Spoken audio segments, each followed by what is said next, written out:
When you look at the calibre of cars at Adelaide Motorsport Festival, it's the Goodwood Motorsport of the Southern Hemisphere, really. Very high standard, so to be a part of that and also to be invited to compete in the top 10 it's a bit of a privilege. So the idea of Adelaide Motorsport Festival was on the radar pretty much straight after Sydney. We've had a presence there the last couple of years. We'll be taking the Sintura to demonstrate with the hypercar category, and then at the end of the Sunday we'll be doing it's like a top 10 qualifying shootout against some very exotic cars. So we're very excited to be there.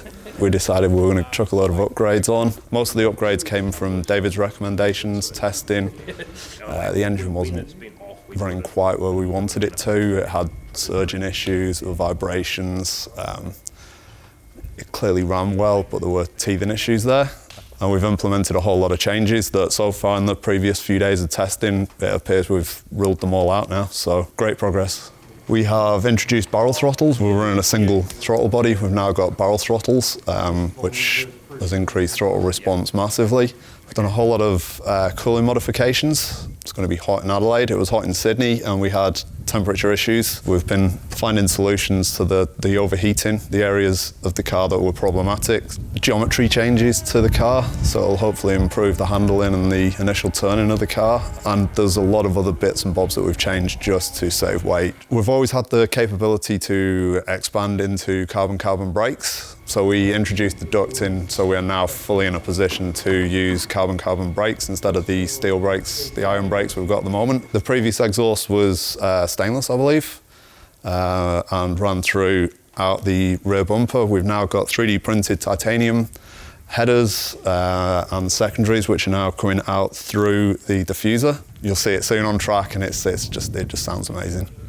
Plan for today is to reassemble the car. We were doing quite a lot of work on the coolant last night and the coolant system, so we need to reassemble the plenum, the airbox, reroute some cooling lines, maybe do a static run, and then get the car ready for David to do some laps. It'll be exciting again to see that out on track.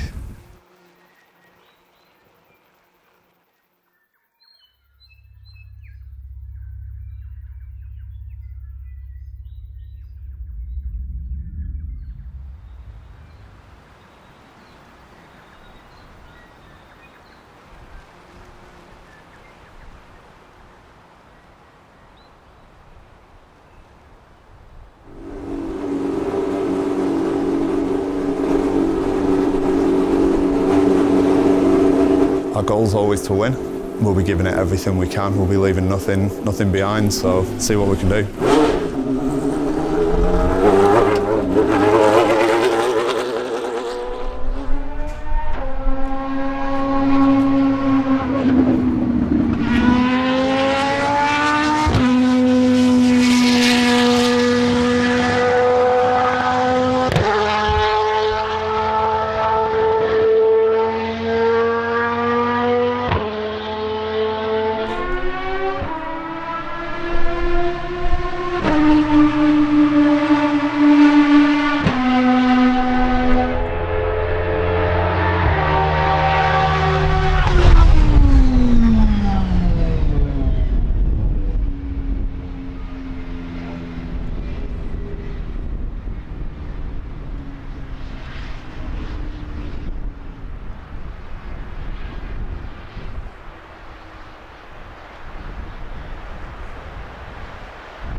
What do you reckon, straight back?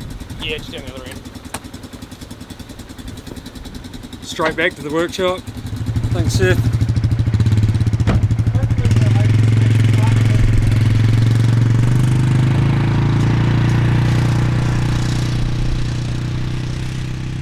First out lap went well. First full lap, we got to the end of the straight and it looked like there was a lick of flames out the back.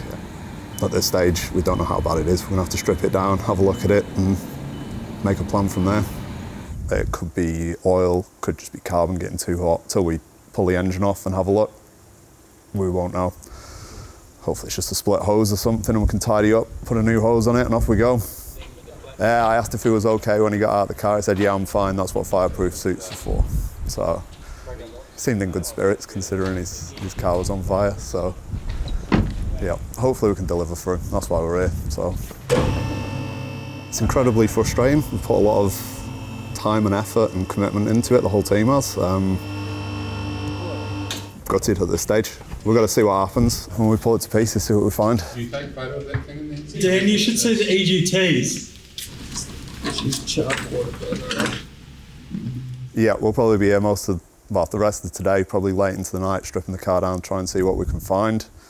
Depending on what we find, we don't know. It could be the end of the journey or we could be working through till early hours of the morning, getting it ready. A lot of effort, and this is a bit disappointing. But it's better than finding it on the first day at the event, so we've got to take the positives and hopefully find that it's not as bad as it looks. So, fingers crossed. We'll see what happens.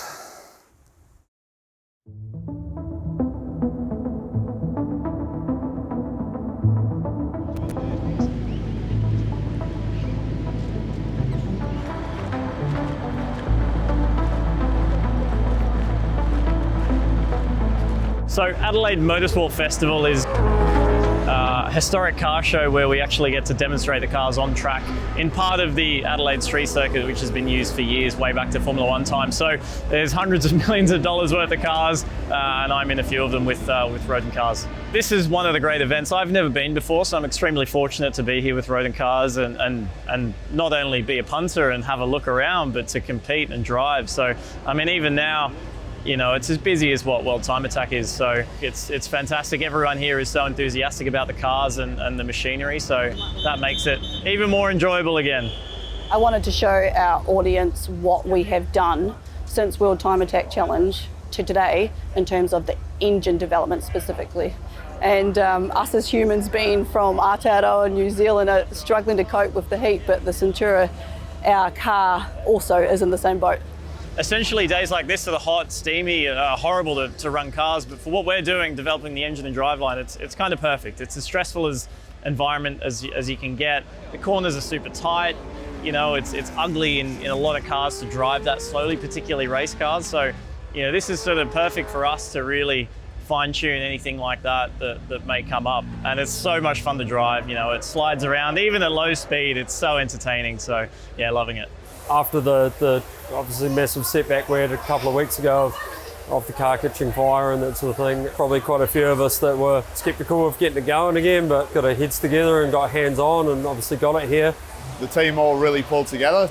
Instantly, as soon as it happened, car was into the assembly shed, investigating how bad the damage was. Turned out it was a fuel fire. We had a fuel leak, which unfortunately did quite a lot of damage to the wiring looms. There was a little bit of damage to the mono. The composites team spent a lot of time fixing the mono, and then the electrical side was huge. We had 4.5 days to rewire the car. We didn't have spares. It was all made especially to get us back on track. And then obviously once we did that, we then had to retest everything, get it on the dyno, prove the engine worked, and get it back in the car, get it back on track. The effort the team put in was amazing. The 4.5 days, I think there was 3 hours when the car wasn't being worked on. So yeah, it was one hell of a push. So the Sintura is in the Hypercar class, which is built up of 6 cars. It's us, it's a couple of Paganis, there's a Bugatti, there's a Tony Quinn's Aston Martin, there's the Brabham BT62, and then you've got the 10 of the best in which we're competing in. It's a selection of 10 unique cars, us being one of them, where we have a 2-lap dash and winner takes all, whatever all is.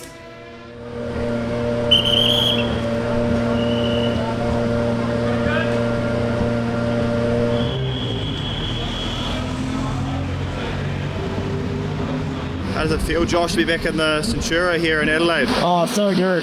This is one of the best cars I've ever driven, and I'm just so thankful to be back in it. How are you anticipating the car to handle today out on the track? This is the first time out today? Look, the car handles quite uniquely. It's really alive in your hands. It puts the power down well, it turns well. So yeah, I expect it to feel as it did with this version too. So it's still everything heightened a bit, more power, a bit more grip. So I'm looking forward to driving.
Cut out randomly. Yeah. And it was almost like it had a limiter, but it was running rough. Oh, okay. Yeah, it just cut for some reason.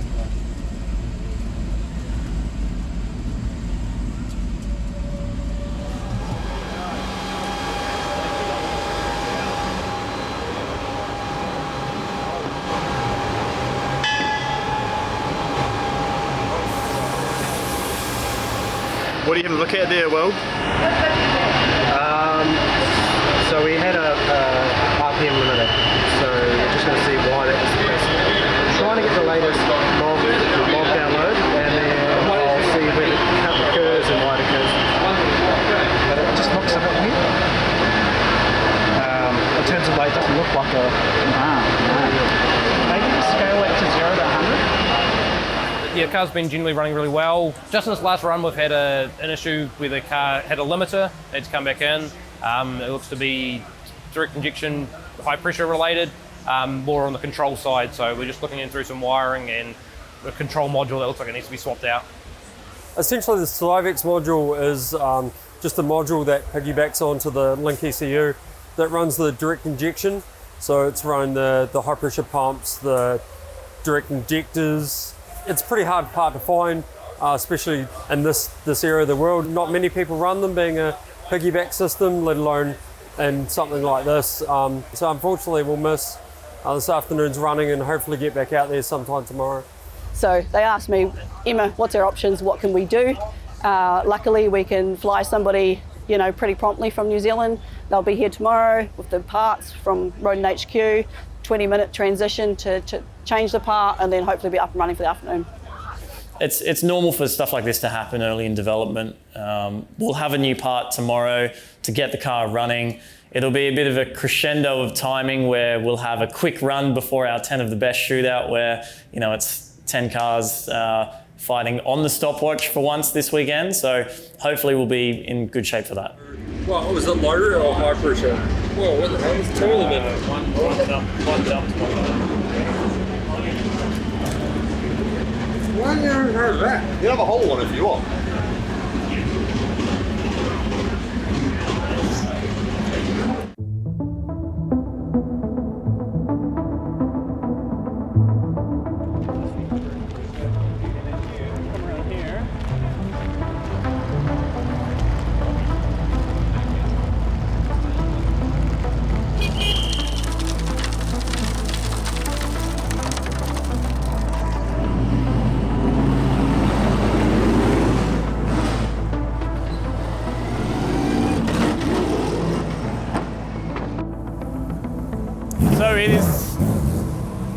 So it is Sunday here at Adelaide Motorsport Festival, and we've had some overnight parts come in. They're about to land here in Adelaide from Christchurch. So hopefully we can put on a good show for not only Rodin, everyone here watching, but the fans as well.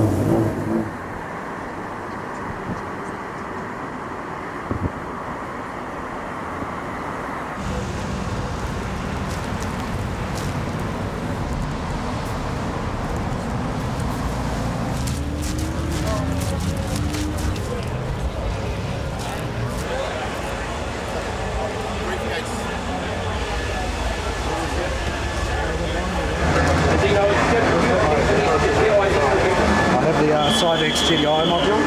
This is the one I'm after here actually.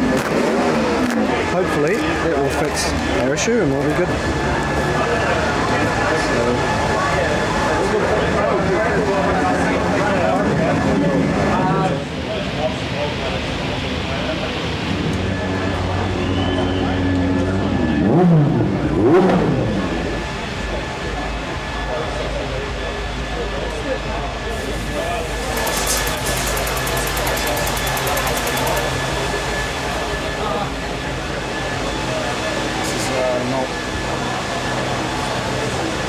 Maybe they're not touching each other, but maybe it's touching something else. The asymmetry seems odd, but... What about any sort of like inductance? You guys, it's such a high drive to the driving power that you're giving it right. They're not firing at the same time. If it was inputs, they'd be firing at the same time. It's like they're going out of phase, tick, tick, tick, tick, tick, tick, tick, bouncing from one side to the other. So it's better now, right? So you're in? So I'm in here? Yeah. I'm firing pump 2 and then this is firing pump 7.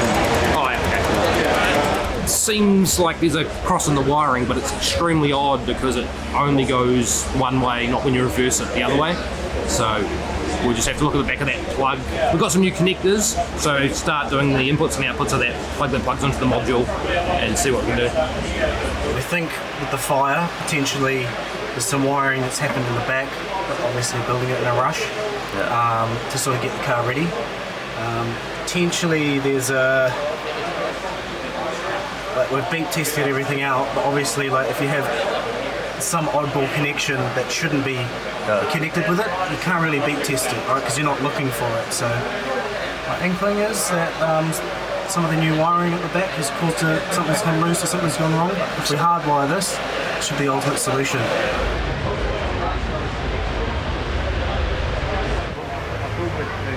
Yeah, we've been very rid of everything to eliminate that.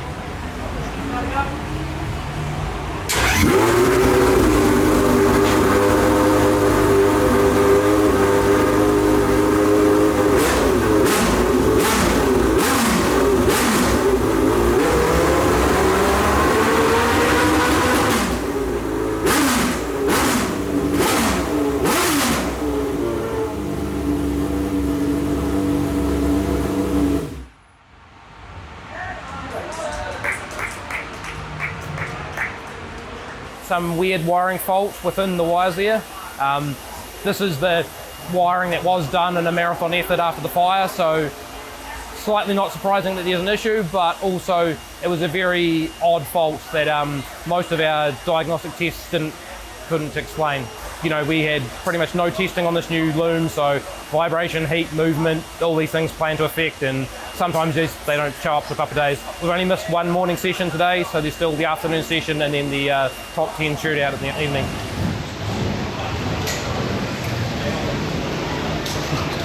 Hi, Mike. G'day, mate. When I'm in New Zealand next driving this, Yeah. you better make sure it's not 40 degrees. I'll try. No guarantees. All sorted? I want to get in here to get out of the cold, not the hot. Yeah. Sorry. No, I'm all good, man.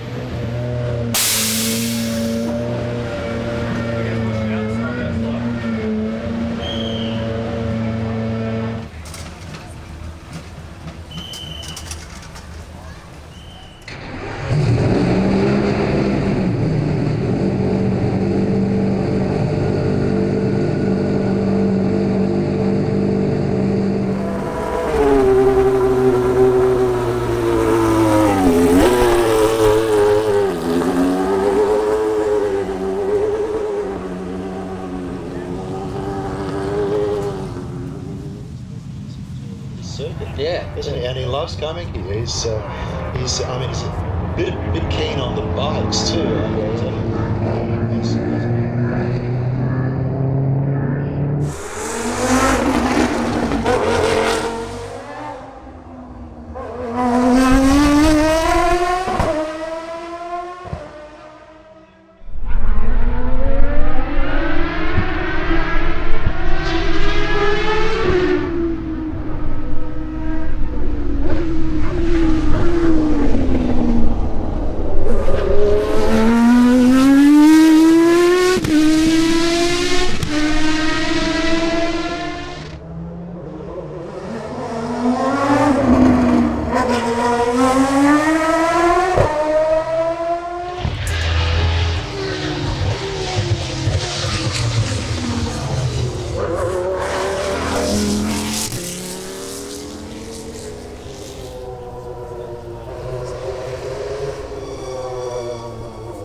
It just sounded sort of down on the cylinder, that's all.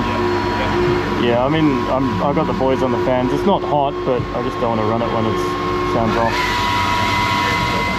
Hey Dan, you guys ended up finding the issue in the end? We found we had a alternator belt failure, so we were getting low battery voltage. We are hoping that's what the issue was we just had in the last run. Not conclusive, but try it and see. And on to the next thing.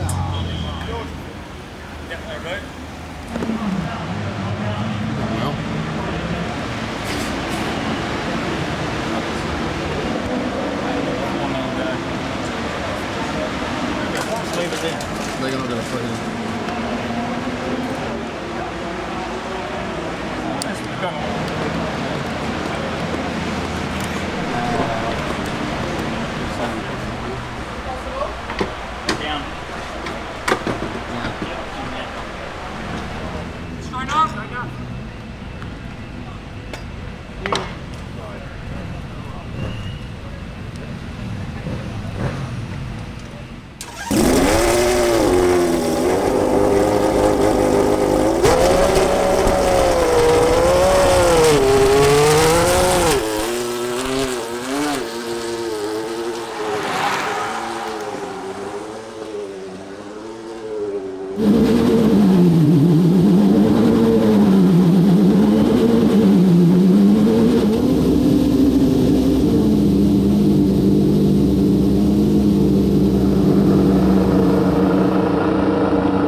How are you feeling, man?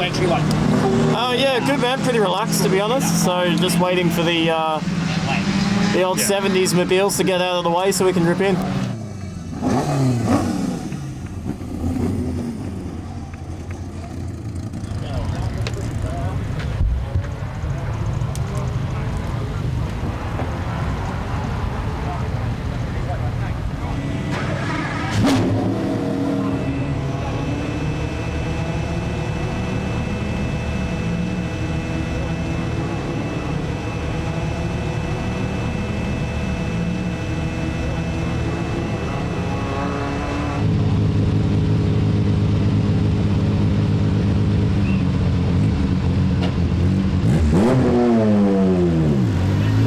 Not yet, not yet, not yet.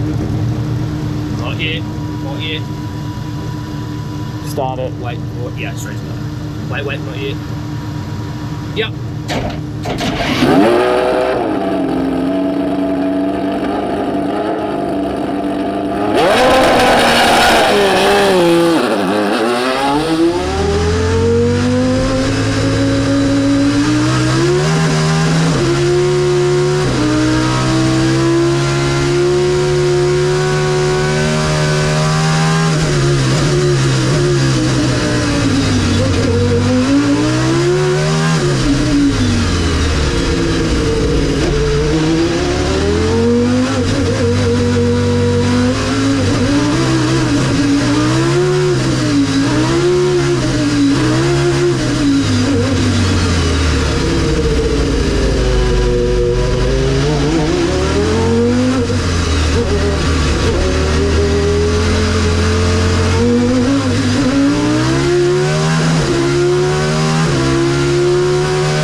Car grabbed the neutral randomly.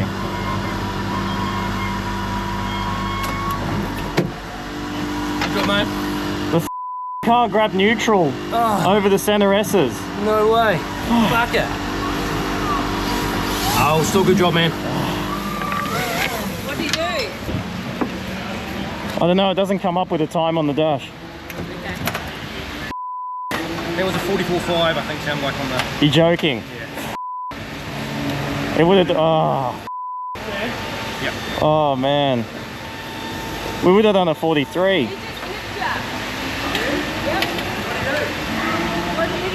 Went out, successful run, would have been really good, but we got a missed shift on the timed lap. Still pretty happy, was running good again, sounded nice. No fires, just a bit of, well, apart from the other one, but a bit of fun and adventure along the way, and yeah.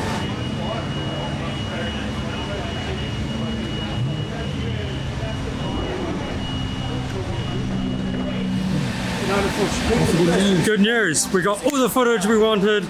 Car run good. Finished. Still in one piece. Let's go home.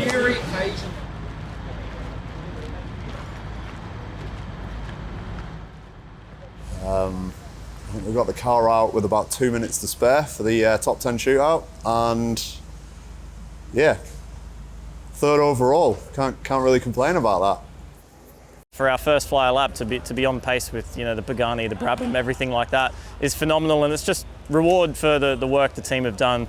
The hours that they've put in the heat has been indescribable. So look, to see the car running and, you know, punching on was awesome for them.